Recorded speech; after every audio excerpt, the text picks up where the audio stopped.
Well, firstly, thanks everyone for coming to this MardiGrass and these talks. The Friday afternoon talks are proving very popular, and just really glad that we get such good speakers from all over to come and pass on their information, their knowledge.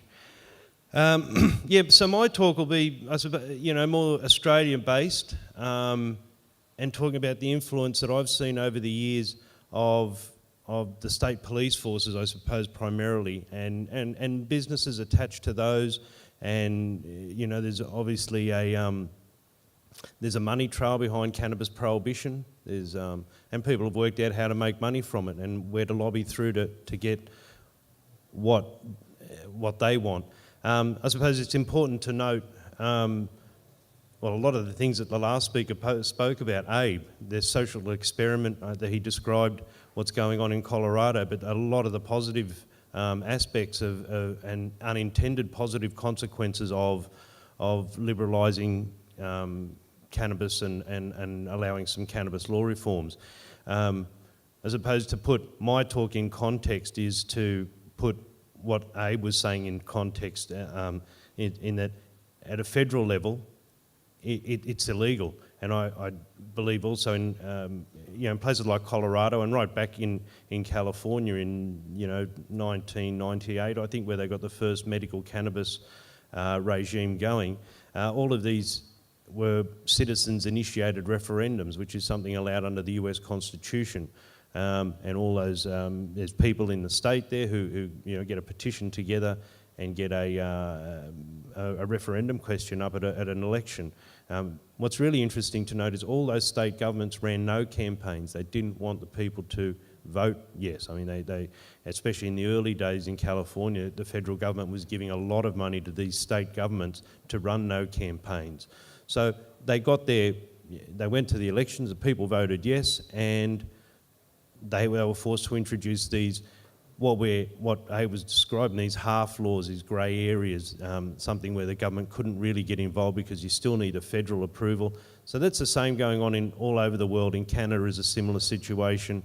Here in Australia, we're in that. So most of the people in the world do not have access to medical cannabis, or even definitely not a regulated recreational market. It's all in the black market. So 95% of the cannabis, or even more, in the world is grown under black market and sold under black market situations. So it's a worldwide thing. Here in Australia, our governments are bound by those UN drug charters, and all that entails is basically no country can really do anything with cannabis, especially at a federal level when we're talking about politics and governments and so forth. So here in Australia, the influence of police, I suppose, really came up for me. It comes up a lot, but it's hard to think about where it first came up. But definitely there was always police interference when you try and talk to. This is state police I'm talking about. We have to, in Australia, we've got federal police, state police. The states are all different, but they generally sing the same tune. The feds keep, as far as I've seen, generally keep out of cannabis law reform. That's not really their thing. And nowadays it's more obviously centred on terrorism and homeland security type affairs. So at the state level, I suppose I should talk about more recently the hemp seed food debate. Now, just to be clear, hemp seed, we're Australia and New Zealand, the only two countries not allowed to have hemp seed food, to eat it.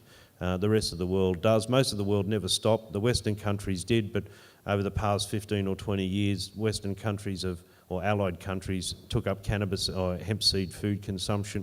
We're still lingering behind, and it was purely it's been going on for about 6 or 7 years now, and it's purely on the basis that police around the country have made submissions that allowing hemp seed consumption in Australia would interfere with saliva testing. So another thing to understand here, Australia is the only country doing saliva testing. Definitely this random roadside thing. It's not effective. The the rest of the world doesn't do it because they're unreliable. The devices are unreliable. The method is not scientifically proven. It's not scientifically based, and it's quite extraordinary on the face of it that Australia is using these devices. Our road tolls are going up. They're obviously not effective, and it unfairly targets cannabis.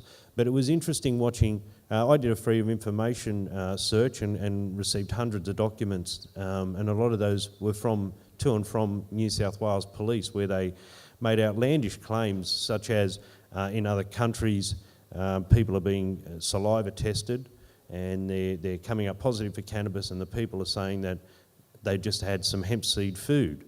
Look, just made up. I mean, there's no other country using these devices, and this situation hasn't happened. And in fact, when police were asked to substantiate those claims, they didn't. They couldn't. It was all made up. And there was a few other things. West Australian Police talked about the residual CBD content. I mean, if we all understand low THC cannabis is what is allowed to be grown and used for food overseas.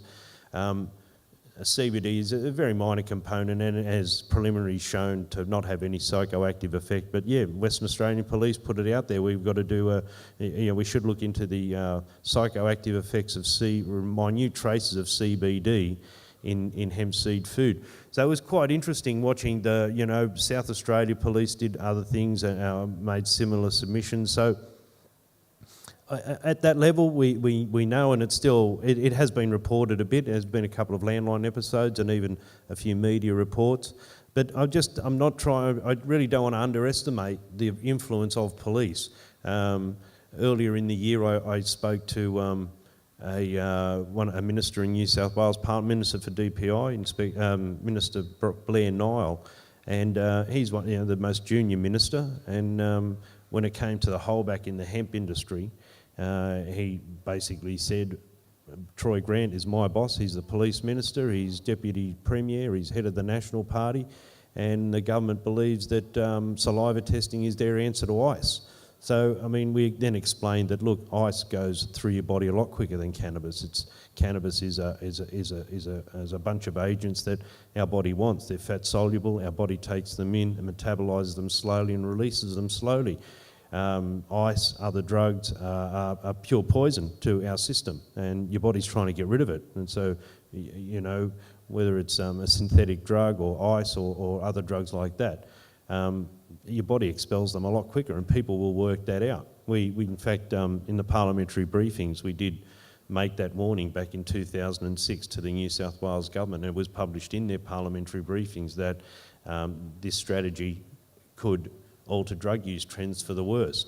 So, when we're looking at governments and even police not taking any notice of what we're saying from the Hemp Party and other people, even on this issue alone, which touches on a lot of other issues, it sort of reinforces the influence that police are having on cannabis law reform in Australia. It was, and again, we're only talking about serving members.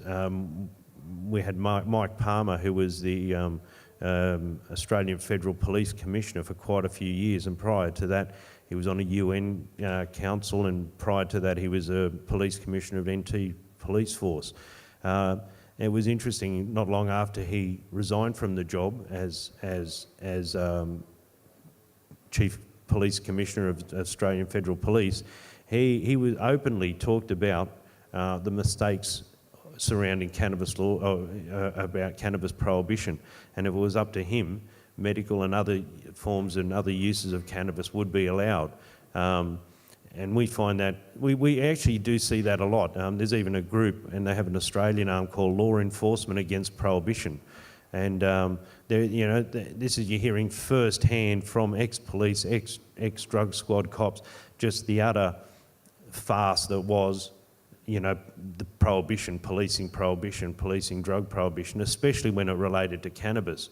And so, police do know. There was actually a visitor from the US, one of the president of Law Enforcement Against Prohibition, and he was interviewed by Western Australian Police, and that interview was published in the Police Journal over there.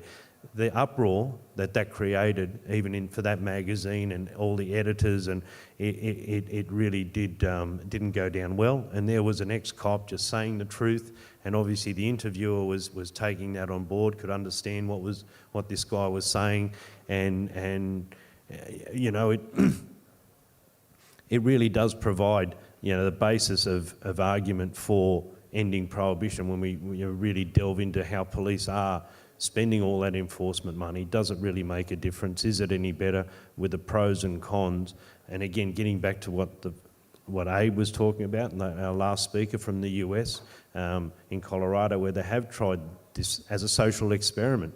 The social impacts are far out, you know, the negative, positive consequences far outweigh any, you know, negative even perceptions of what could happen under you know, if we removed cannabis prohibition. I make a lot of analogies with alcohol prohibition in the US. Now, obviously, none of us are old enough to remember or live through that, but a period between, I think it was something like 1910 to 1923, they had the alcohol prohibition, where it was kind of decriminalised. It was supposed to be just eliminated. No one was going to be drinking alcohol, or basically framed as cannabis prohibition is that, you know, it's going to be eliminated from the face of the earth. No one's going to use it. No country is allowed to fully integrate or let it be legal.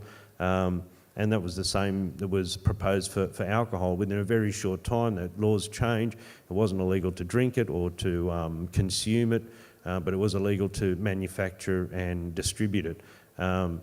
We just saw, again, the stories we hear of what went there, what was happening during that time with the corruption. It seemed like alcohol prohibition had corrupted every part of civilised life, right down to police, governments, local councils, state governments, and yet, you know, right to the very end, there was the police force saying, look, give us more money and we can end this, you know, we can really bring about alcohol prohibition. And that's what police are doing here in Australia, is, you know, rather than turn around and be open and honest about the mistake. It's been a mistake, it's not working, we're going backwards, especially on cannabis. We should be allowing it for hemp seed food, we should be allowing medical cannabis, we should you know, decriminalise, regulate and tax cannabis for social and recreational use. Rather than police saying that, they want more money for enforcement. They're hoodwinking the government, and the governments are playing along. I mean, as I said, it's a worldwide phenomenon. It's not like New South Wales Police will be the first police force in the world to suddenly say, hey, we're going to make a stand and we're going to force our state government to force the federal government to change cannabis laws. And while we're at it, we can actually say that about all this talk by, you know, New South Wales and Tasmania and Victoria that they're legalising medical cannabis. No way. There's no way any Australian state will be the first state of any country in the world to willingly introduce a meaningful medical cannabis regime. You know, obviously we're not seeing that in Canada. We're not in Canada, in the US, as Abe was saying. A lot of that growing and dispensing of cannabis, it's unregulated, it's untested. We've got no idea what it is. It's certainly not, you know. But again, they're working within the framework that they're allowed to. In Australia, we don't have citizens-initiated referendums. We don't have, like in Canada, a Charter of Rights that, as it happened in 2002, where after a series of court cases and appeals, there was a court ruling in the High Court in favour of medical cannabis, and the High Court ordered, it had the power under the Charter of Rights to order the government to introduce a medical cannabis regime. But in no way is that a meaningful one. When we're talking about medical cannabis and the government, you know, the government's always going to talk about the TGA and other pharmaceuticals, the testing and that has to go on. We're not seeing that out of Canada. We're not seeing clinical trials out of many countries at all, really. You know, minute trials out of Israel and you know, long-winded ones based out of Britain with a company, GW Pharmaceuticals. So, you know, while we have on the one hand police influencing progress, especially on cannabis law reform, we also are bound in the context of a worldwide ban, a worldwide stranglehold on the use of cannabis, whether it's for medical purposes or recreational purposes. I should just point out, in the UN drug charters, it's an article specifically saying that these drug charters do not apply to hemp, a low THC cannabis grown for fibre or seed, and yet here we are, Australia being the last of the Western countries to still be. Our federal government maintains that, that doesn't exist, that allowing hemp seed consumption in Australia would be in contravention of UN drug charters. I mean, it's just that blind, it's irrational. A lot of this is irrational, so when I'm talking, I might even appear to be contradicting myself, especially what's happening in the real world, but there is some really irrational stuff going on around cannabis and the stranglehold, the UN embargo, basically on the use of cannabis for medical and scientific research even. So, the influence that Australian police exert is really an extension of, what every police force basically around the world is being paid to do, is make sure that, cannabis doesn't get up. Health departments are bound at the same level, I suppose, and even more so by extension through, the AMA and all its all the doctors that are members of the AMA, or the AMA, there are different associations. Ultimately, you still have the medical insurer, the insurers who insure the medical practitioner at the coalface, and if that practitioner goes and suggests that you use cannabis or anything like that, there's no insurance there. If something does happen to that patient, he's not covered, and so you find a lot of doctors that won't step out of that and definitely will avoid that. And it's interesting, in the US and Canada, and even in Israel, it's reported there hasn't been an embrace of medical cannabis. It's not a wholehearted embrace of the use of cannabis for full, the kind of medical use that we'd expect, especially when we're talking about the government. So, again, coming back to putting the hemp party hat on all the time, when we're talking about changing laws, we have to have laws that fit in with the international, our international obligations, and that's what every country is using as an excuse. So, it's just that extension from the UN to our federal governments, to our state governments, to our state police forces, who are then exerting that. And there's chains all through it, and it's through our health departments as well, through our state and federal health departments, where they all kind of sing the same tune. So, but as I said, the most money being spent on law enforcement around cannabis, around Australia, around the whole world, in New South Wales, and so they do get a lot of a say, and a lot of influence is exerted by, it's almost administrative bullying by police when you have half a dozen state government ministries lined up, say with hemp seed food or medical. You've got the police, you've got your health departments, you've got there'll probably be the DPI department. So when you have trade and industry department, when you have all these departments lined up, and they're all offering submissions on the same question being put, what I've found is that the police influence outweighs everyone's, and in fact to an extent where other governments just won't offer a positive opinion. And in fact, in New South Wales, we had our DPI department comment their first line of their submission to whether Australia and whether we should allow hemp seed food consumption.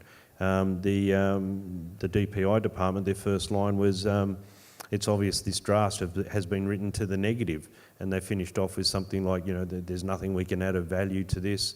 So, we had a whole industry hanging back, waiting for the DPI to represent them. DPI was in possession of a lot of information, a lot of industry input, and that just wasn't even used because police had written a draft to the negative, and that was it. So, make no mistake, police are a big influence, especially at that kind of level, at a state and federal level, around any kind of talk on medical or recreational, or even obviously hemp seed food, at that kind of cannabis law reform in general. But yeah, they are part of it. You have health departments and other departments, cabinet officers of different various state ministries, and then you've got your federal departments as well.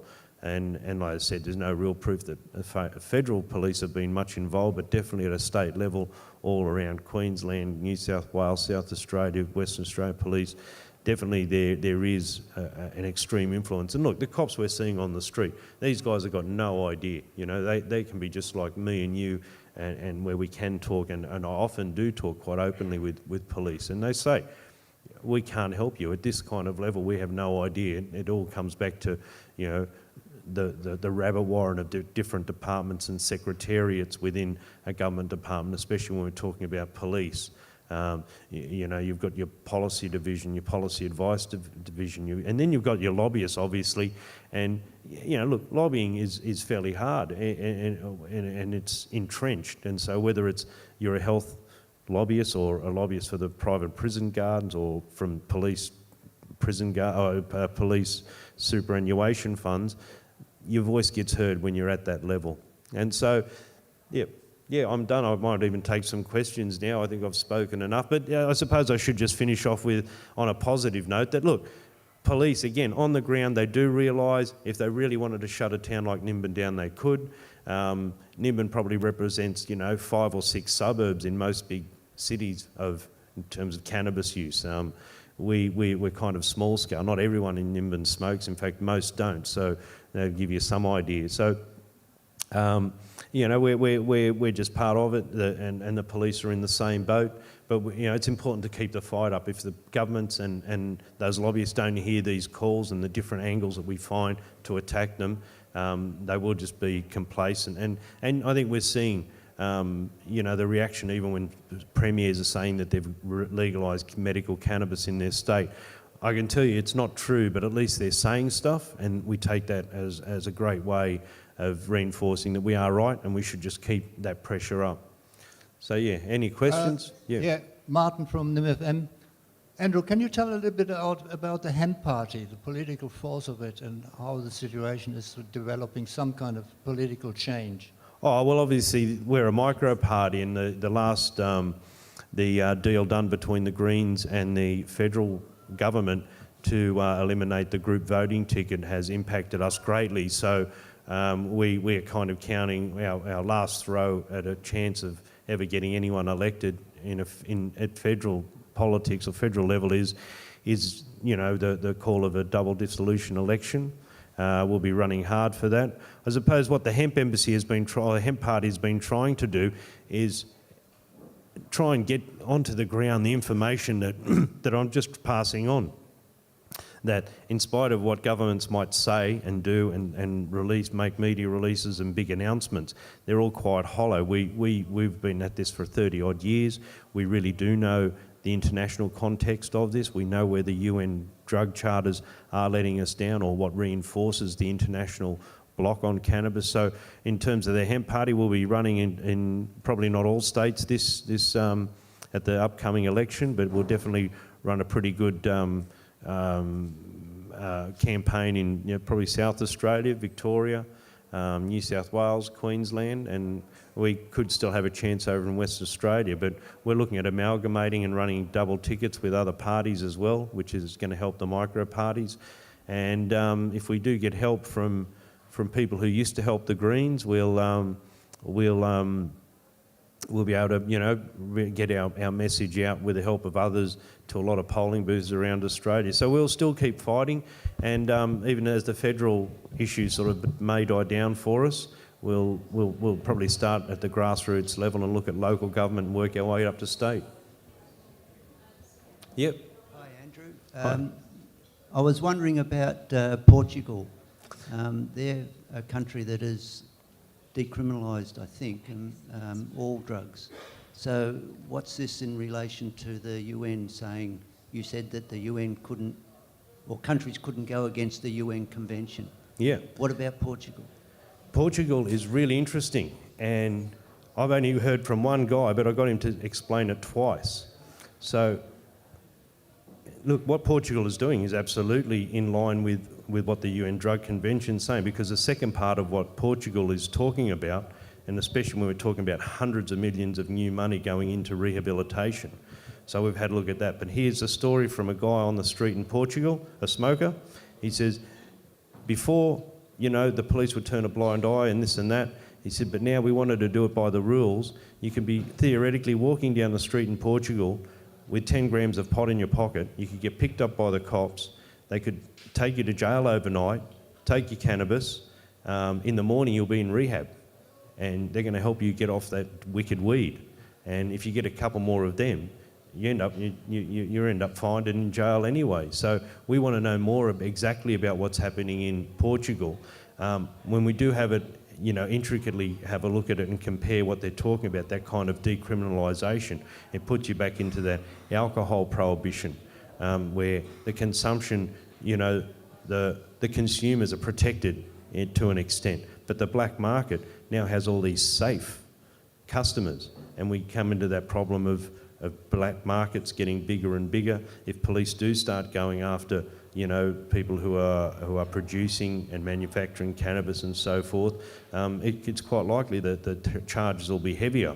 And like with a lot of these things, they always pick up the little guys. The big black market, the corruption. You've got to add all that into it. I mean, we're almost looking at cannabis prohibition with these blinkers on. Prohibition also involves corruption. Alcohol prohibition really proved that, and we seem to forget and not want to talk about the corruption that spread its tentacles through every government department. And we had our Al Capones who lived the high life and are running other countries, and Cuba, all these things, all over alcohol prohibition. So, I really want to know more about Portugal. If anything, that's my views on it have come from one first-hand thing, and then I extrapolate from what I would imagine is going on over there, and on the face of it, it looks like the black market has just gained a bunch of really safe consumers. Yeah. We have time for one more question here. Yep. Good afternoon. My question, I was wondering what arguments or what strategies can appeal to the more conservative elements of the police force to persuade them that their current strategy is not the right strategy, if in the sense they're the biggest roadblock?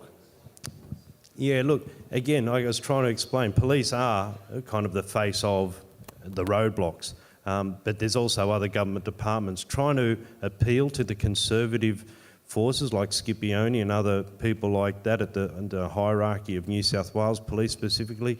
It's almost impossible. There's no way that they're going to say, yeah, you know what, you're right. We should listen to those hippies. They were right. So what I'll come back again to alcohol prohibition and how that was brought about, how that came to an end, and who was credited with bringing about that change in the US. It was a lady called Pauline Morton Sabine.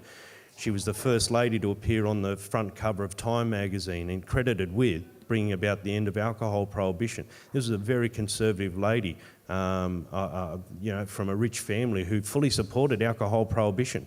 But what she did, she went on tours and she said, yes, I was wrong. I used to think that prohibition was right, but now I've seen and I was able to articulate the negative consequences of alcohol prohibition and what she's seeing on the ground. Okay, sorry, we're just going to stop the questions now. I'm really sorry, we've got so much happening. You're very welcome to speak to Andrew afterwards. All sorry, right, I'll come and see you. It'll just keep going. Sorry, mate. Okay, well, thank you thanks, very everyone. much, Andrew. It's awesome. And enjoy MardiGrass Hemp Parade. Woo!